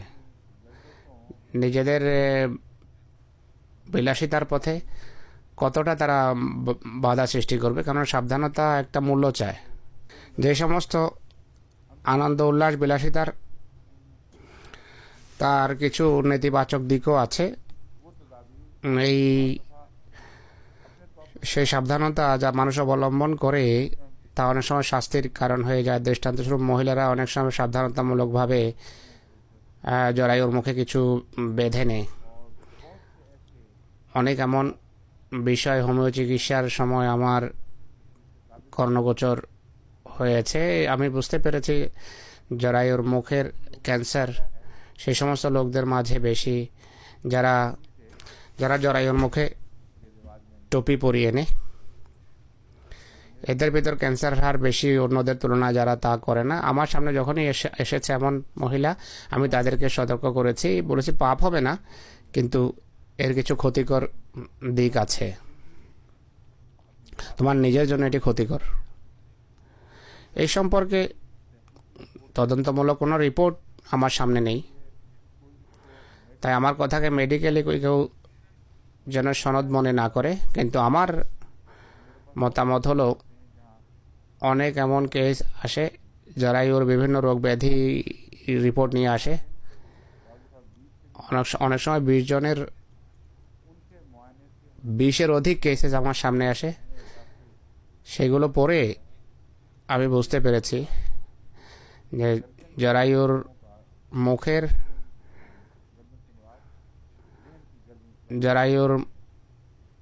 মুখের ক্যান্সার এবং ইনফ্লামেশন বা প্রদাহের কারণ এটি হতে পারে, এই ধরনের মাধ্যম হতে পারে। কিন্তু আবার আমি বলছি, এটি আমার এই ধারণা কোনো তদন্ত রিপোর্টের ভিত্তিতে নয়। হয়তো ভবিষ্যতে কোনো রিপোর্ট সামনে আসতে পারে, কিন্তু সাবধানতা আবশ্যক, সাবধানতা ভালো। তো এই ধরনের মাধ্যম অনেকে বাধ্য হয়ে করে, যেভাবে আমি বলেছি, ডাক্তারের পরামর্শ অনুসারে করে, আর অনেকে নির্লজ্জতার প্রসারের জন্য করে। তারা যাচ্ছে তাই করে বেড়ায়, মনে করে যে কিছুই হবে না। এমন লোকদেরকে প্রকৃতি অন্যভাবে শাস্তি দেয়। এর একটি আমি আপনাদের সামনে তুলে ধরলাম যে বেশ কয়েক ধরনের এমন রোগ ব্যাধি দেখা দেয়, কিন্তু এইডস রোগের শাস্তি সবচেয়ে ভয়াবহ। এটি এমন শাস্তি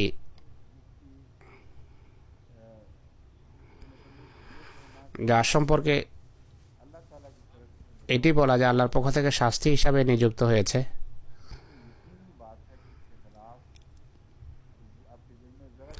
এই কথার বিরুদ্ধে কোনো দ্বিধাদ্বন্দ্ব থাকা উচিত নয়।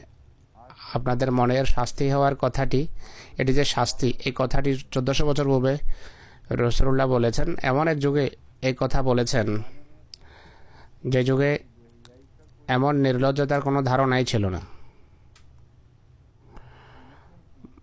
হযরত নওয়াজ বিন সামান যে হাদিস বর্ণনা করেছেন দাজ্জাল সংক্রান্ত, তাতে দাজ্জাল সংক্রান্ত যুগের বিভিন্ন কথা এসেছে। দাজ্জালের যে যুগ, সে যুগ যার সম্পর্কে আমরা নিশ্চিতভাবে বলেছি আজকের যুগে সেই সমস্ত বাহন আবিষ্কৃত হয়েছে যা দাজ্জালের বাহন হিসেবে উল্লেখ করা আছে। সেই সমস্ত জাতি উন্নতি করেছে, তাই এতে সন্দেহের কোনো অবকাশ নেই যে দাজ্জালের যুগ এটি। যখন আমরা বসবাস করছি, বিভিন্ন স্থানে দাজ্জাল গলাও আরম্ভ হয়েছে, কোনো স্থানে উন্নতি করছে। সেই হাদিসের শেষের দিকে এই কথা উল্লেখ করা প্রমাণ করে যে রাসূল ইসলাম সেই যুগের অবস্থাকে সামনে রেখে ভবিষ্যৎবাণী করছেন। তিনি বলেন,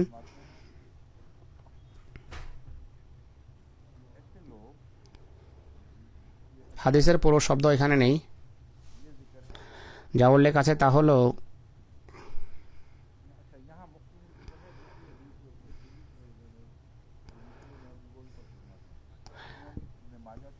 প্রথম হাদিস মুসলিমের, দ্বিতীয় হাদিস ইবনে মাজার।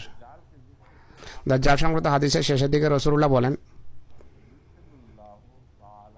ইউরসিলুল্লাহু তাআলা আলাইহিম নাগাফা ফি রিকাবিহিম, তখন আল্লাহ তাআলা তাদের ঘাড়ে পোকা সৃষ্টি করবেন। নাগাফেরও আভিধানিক কিছু গবেষণা করেছি, এতে বোঝা যায় যে গ্ল্যান্ডের ব্যাধি। নাগাফ শুষ্ক শ্লেষ্মাযুক্ত পদার্থকে বলা হয়।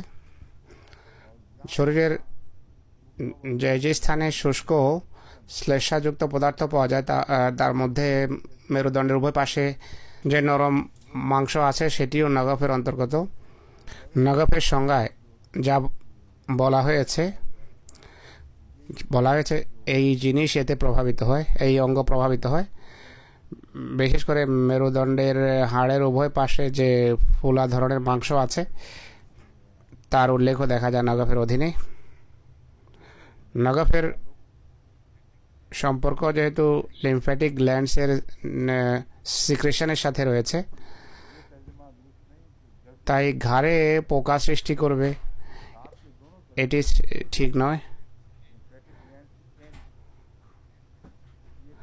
ঘাড়ের চতুর্দিকে গ্ল্যান্ডসের চেইন আছে, বগলেও আছে। যে সমস্ত রোগী আমার সামনে এসেছে তারা আমাকে বলেছেন যে লিম্ফ নোড বা লিম্ফ্যাটিক গ্ল্যান্ড ফুলে যাওয়ার মাধ্যমে এর সূচনা হয়েছে।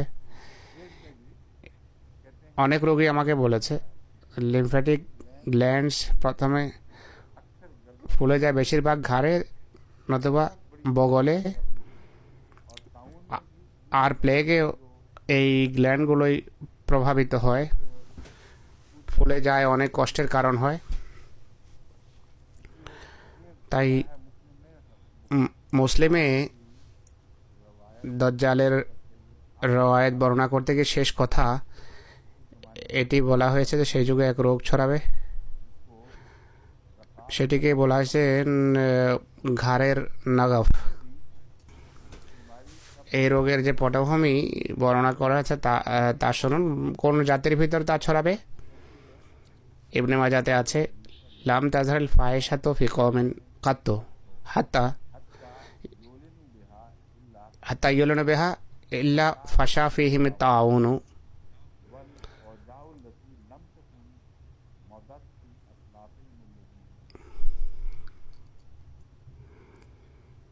হাদিসে কুদসি এটি। হাদিসের শেষ অংশ আমি ধরতে পারিনি হুজুর কি পড়েছেন।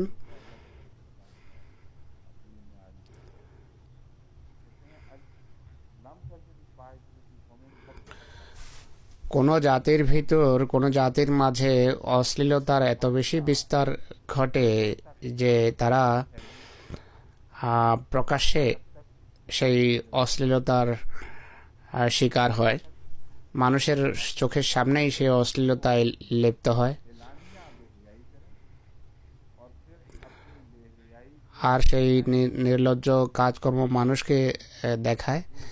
লজ্জা লজ্জা লজ্জাবোধের পরিবর্তে প্রকাশ্যে মানুষকে দেখায়। টেলিভিশনের প্রেক্ষাপটে যে কথাগুলো বলেছি, অবিকল এমনই চিত্র সেটি। যৌন যথেচ্ছাচারিতাকে তারা মানুষকে দেখাবে। যদি এমন হয়, আল্লাহ বলছেন যে যখনই তারা এমন করবে অবশ্যই তাদেরকে প্লেগের মাধ্যমে শাস্তি দেয়া হবে। আর এমন প্লেগ ইতিপূর্বে পৃথিবী কখনো দেখেনি। এ ধরনের প্লেগ প্রকাশ পাবে, অর্থাৎ এক ধরনের মহামারী বিস্তার লাভ করবে। এক ধরনের প্লেগ, সাধারণ প্লেগ তো হয়েই থাকে, নবীদের সত্যতার নিদর্শন স্বরূপ আল্লাহ প্রকাশ করেন। এখানে অশ্লীলতার ফলে এক ধরনের প্লেগের আবির্ভাব হবে। তাদের পিতামহে এমন প্লেগ আর এমন রোগ ব্যাধি ছড়ায়নি। সাধারণ প্লেগের দৃষ্টান্ত তো মানুষ অনেক দেখেছে। এক ধরনের প্লেগ, এক ধরনের মহামারী এটি। আজকালকার বিশেষজ্ঞরা এইডস ব্যাধি সম্পর্কে এই অবিকল এই পরিভাষায় ব্যবহার করছেন। তারা, এটার নাম হলো এইডস, কিন্তু তারা বলেন যে এটি এক ধরনের প্লেগ, এক ধরনের পেস্টিলেন্স, এক ধরনের প্লেগ তারা নাম দিচ্ছেন এটিকে। একদিকে এটি দেখুন, আর হজরত মসিহে মাউদ আলাইহিসসালাতু ওয়াসসালামের এলহাম দেখুন।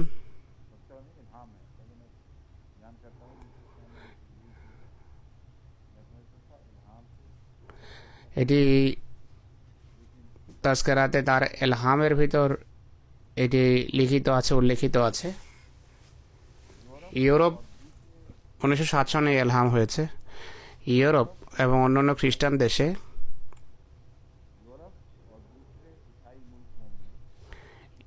এক প্রকারের প্লেগের বিস্তার ঘটবে। এক ধরনের প্লেগ, এটি বলেনি যে প্লেগ তো সবাই চিনত। সেই হাদিসের সামনে রেখে এটি পড়ুন, 1400 বছর পূর্বে যে ভবিষ্যৎবাণী করা হয়েছে, কত স্পষ্টভাবে এই ভবিষ্যৎবাণীর সাথে এর মিল রয়েছে আপনি দেখতে পাচ্ছেন। আর যেহেতু এই যুগের ঘটনা, তাই যুগের ইমামকে আল্লাহ তাআলা এলহামের মাধ্যমে জানিয়ে দিয়েছেন যে রাসূল ইসলাম যে ভবিষ্যৎবাণী করেছেন তা পুরা হওয়ার সময় নিকটে। তার মসিমদের ইন্তেকালের পূর্বে 1907 এবং 8 যে সমস্ত এলহাম হয়েছে সেগুলোর এটি একটি। ইউরোপ এবং অন্যান্য খ্রিস্টান দেশে সেখানে শুধু একটি বিতর্ক থেকে যায় যে এটি কি শুধু খ্রিস্টান দেশের জন্য। এখানে যে খ্রিস্টান দেশের উল্লেখ আছে তা এই জন্য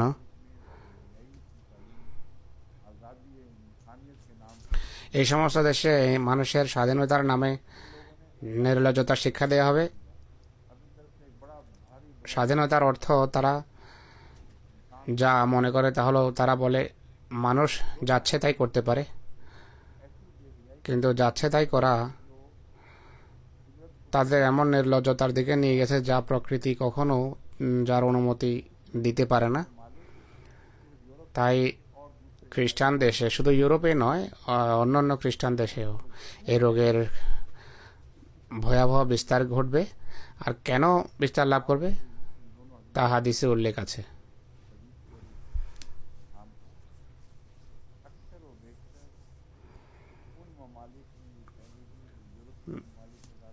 বেশিরভাগ ক্ষেত্রে সেই সকল দেশে তার বিস্তার ঘটবে যা ইউরোপীয় দেশ হবে এবং বা খ্রিস্টান দেশ হবে, এর কারণ হবে নির্লজ্জতা। তাই নির্লজ্জতা যেখানে থাকবে সেখানেও বিস্তার ঘটবে, কারণ আল্লাহ তাআলা কারোর সাথে অন্যায় করেন না। খ্রিস্টান অন্যায় করলে তাদেরকে ধরবেন, আর মুসলমান অন্যায় করলে তারা শাস্তি পাবে না, এটি হতে পারে না। এইভাবে বিষয়টি পড়তে হবে।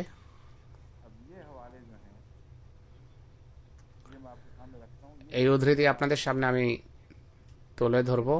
এই রোগ এমন যা বিবাহিত স্বামী স্ত্রীর সম্পর্ক স্থাপনের ফলে এই রোগের কখনো বিস্তার ঘটে না। একটি স্ত্রী হোক বা 4টি বা কেউ 1000 বিয়ে করলেও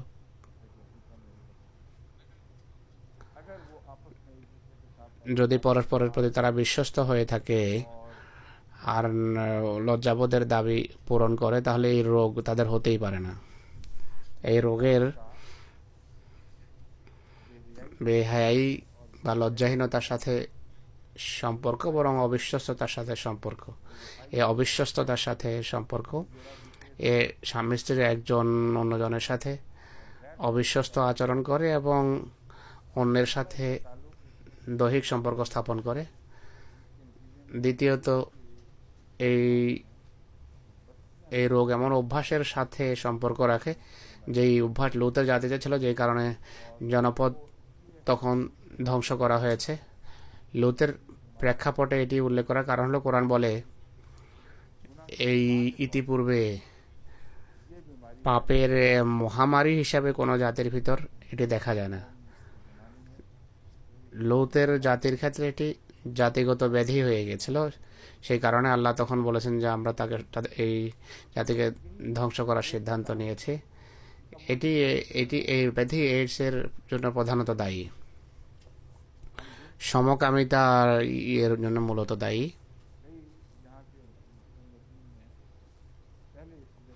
অনেক লেখক যখন এখানে এইডসের নামগন্ধ ছিল না, তারা খোদা তাআলার আত্মাভিমানকে জাগ্রত করেছে আর ঘোষণা করেছে, হে আল্লাহ, গোমার এবং সদোম গ্রামগুলো কি তোমাকে আমার দিবসে তোমার বিরুদ্ধে অভিযোগ করবো না, যে নির্লজ্জতার কারণে এই 2 জনপদকে ধ্বংস করেছ। আজকে শহরে শহরে, গ্রামে গ্রামে, দেশে দেশে সেই রোগ ছড়িয়ে গেছে, তুমি নীরবে বসে আছো। তারা জানতো না যে আল্লাহ নীরবে বসে নেই, কিন্তু আল্লাহর নীরব ভাষা আছে। আল্লাহর ভাষায় এমন নীরবতা আছে যা দেখলে তুমি বুঝতে পারো যে সেটি বলছে। এইডস মহামারীর সেই চ্যালেঞ্জেরই উত্তর। তাই এই শাস্তির এই রোগের সাথে একটা গভীর সম্পর্ক আছে। তো নির্লজ্জতা বা সমকামিতা, এইগুলো একসাথে চলে, হাতে হাত রেখে চলে। এটি তখনই প্রকাশ পায় যখন নির্লজ্জতা অনেক বেড়ে যায়। তো এই বিষয়গুলোর একটা সম্পর্ক আছে। প্রশ্ন হলো, শাস্তির এই রোগের সাথে কি সম্পর্ক? এই শাস্তির সেই রোগের সাথে অবিকল সেই সম্পর্কই, যে সম্পর্ক লুতের গ্রামের এইডসের সাথে রয়েছে। লুতের জনপদকে যে ধ্বংসের নির্দেশ দিয়েছেন আল্লাহ তাআলা, তার কারণ ছিল আল্লাহ তাআলা যৌন সম্পর্কের ভিতর যে সুখ রেখেছেন, সেই শুধু সুখের জন্য নয়, বরং মানুষের বংশ বিস্তারের জন্য আল্লাহ তাআলা তা রেখেছেন। আর একই নিয়ম জীবনের প্রতিটি কোষের সাথে সম্পর্কযুক্ত। কোথায় শুধু সুখের বা আনন্দের বা বিলাসিতার বিষয় দেখবেন না, যার পিছনে কোনো লাভ বা কল্যাণ নিহিত নেই। বিবর্তনের ইতিহাস পড়ে দেখুন। আমি পড়ে দেখেছি, আর আমি আপনাদেরকে নিশ্চয়তার সাথে বলতে পারি, প্রত্যেক সেই ইন্দ্রিয় যা পঞ্চেন্দ্রিয়ের অংশ, তা একটি সুখকর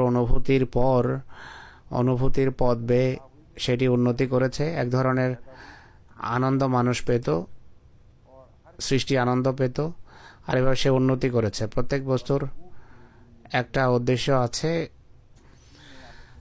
যৌন সম্পর্ক এবং ক্ষুধার ভিতরে একটা সম্পর্ক আছে। মানুষ খেতে খুব আনন্দ পায়।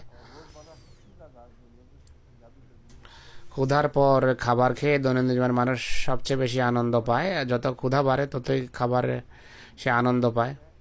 ক্ষুধা যত বাড়ে মানুষ মৃত্যুর নিকটতর হয়ে যায়। তাই আনন্দ এবং স্বাদ জীবনের ভিতর। আর এই স্বাদ 100 কোটি বছরে ধীরে ধীরে গ্ল্যান্ডসের আকারে আমাদের মুখে প্রবেশ করেছে, সুগন্ধির আকারে নাকে প্রবেশ করেছে, শীত গরমের অনুভূতি হয়ে কোষে প্রবেশ করেছে। এইসব কিছু মিলে একটা স্বাদ আনন্দ সৃষ্টি করেছে। লবণের স্বাদ, খাবারের স্বাদ, স্পর্শের স্বাদ ইত্যাদি ইত্যাদি, সৌরভের স্বাদ। আসল কথা কি, অস্তিত্বের জন্য যা কিছু প্রয়োজন তা আল্লাহ তাআলা দিয়েছেন। আর আনন্দ অস্তিত্বের ভিতর নিহিত, কিন্তু মানুষ ধীরে ধীরে ভুলে যায়। সচেতনভাবে কেউ জীবিত থাকার জন্য বা অস্তিত্বের খাতিরে খায় না। আমি অনেকে দেখেছি ক্ষুধা লাগলেও, পেট ভরে গেলেও কোনো কিছু পেলেই মুখে ঢুকিয়ে দেয়।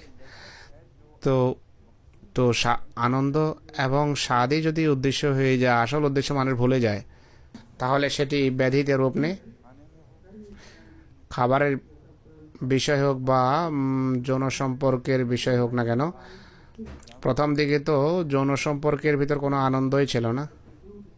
তাদেরকে যৌন শক্তি দেওয়া হয়েছিল, তাতে যে কোনো স্বাদ বা আনন্দ ছিল না। এটি এই জন্য আমরা বলতে পারি, কারণ আমাদের জন্য তা সেভাবে বোঝা সম্ভব না। কিন্তু এটা আমরা জানি যে যৌন সম্পর্কের যখন সূচনা হয়, ধীরে ধীরে সেই সফর আনন্দ এবং সুখের অভাব থেকে আনন্দের জগতে প্রবেশ করেছে। এরপর যৌন সম্পর্কের সুখের সাথে একটা সম্পর্ক স্থাপিত হয়েছে, যেন ভবিষ্যতে বংশ বিস্তারের দায়িত্বকে বোঝা মনে না করে মানুষ। এটি যদি বের করে দেন আপনি, এই সুখকে যদি আপনি বের করে দেন মাঝখান থেকে, কতজন এই কষ্ট করবে, আর কত মা এমন সম্পর্ক পছন্দ করবে যার প্রতি তাদের কোনো আকর্ষণই নেই। আর এরপর 9 মাস সে একটা কষ্ট সহ্য করেন, বাচ্চা পেটে পালন করবেন। তো বাচ্চার আনন্দও এ ধরনের একটি আনন্দের সাথে সম্পর্কযুক্ত, আর এটিও অস্তিত্বেরই আনন্দ। প্রত্যেক মানুষ নিজ অস্তিত্বের বিস্তার ঘটাতে চায়, নিজ বংশের বিস্তার ঘটাতে চায়। এটি একটি মৌলিক বিষয়। আর এই সফরে যে বস্তু সাহায্যকারী হয়ে থাকে সেটি আনন্দের কারণ হয়। একদিনে হয়নি, 100 বছরে জীবন ধীরে ধীরে বিবর্তিত হয়েছে। যেগুলোর ভিতর একটা সুখের দিক তো ছিল, কিন্তু সেটি ভাষায় তখনও বর্ণনা করা সম্ভব ছিল না। এটি এরপর বিবর্তিত হয়েছে, সুখ পাওয়া আরম্ভ হয়েছে।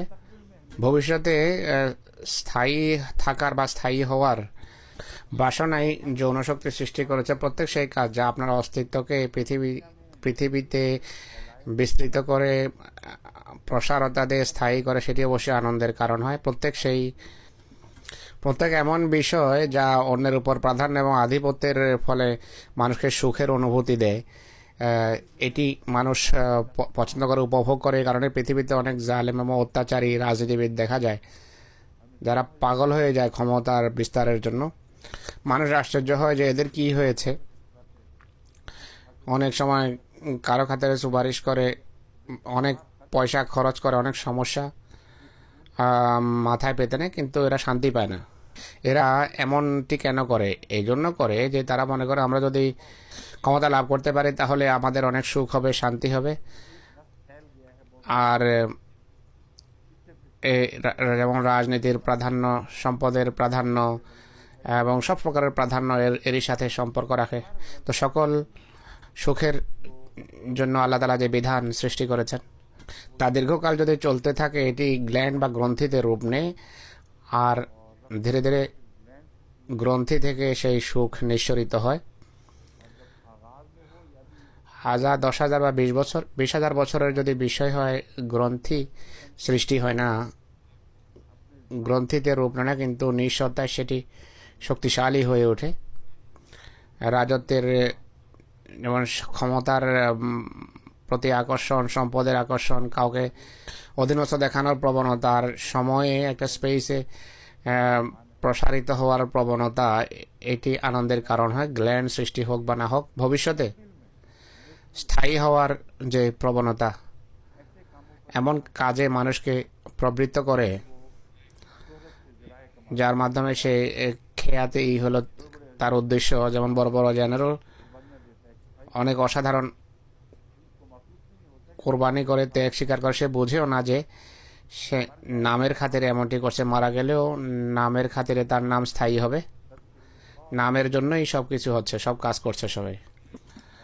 যৌন সম্পর্কের মাঝে বংশ বিস্তার হয় কার্যত সাময়িকভাবে, মানুষ স্থায়ী হয় এর মাধ্যমে, সন্তানের মাধ্যমে। এই জন্য এতে মানুষ আনন্দ পায়। সেই অশ্লীল কাজ যেমন সমকামিতা, সেই সমকামীরা আসলে এই ঘোষণা করে যে আল্লাহ তুমি যে আনন্দ দিয়েছ যৌন সম্পর্কের ভিতর, তা আমরা মানলাম, কিন্তু বংশ বিস্তারের জন্য আমরা এটিকে ব্যবহার করব না।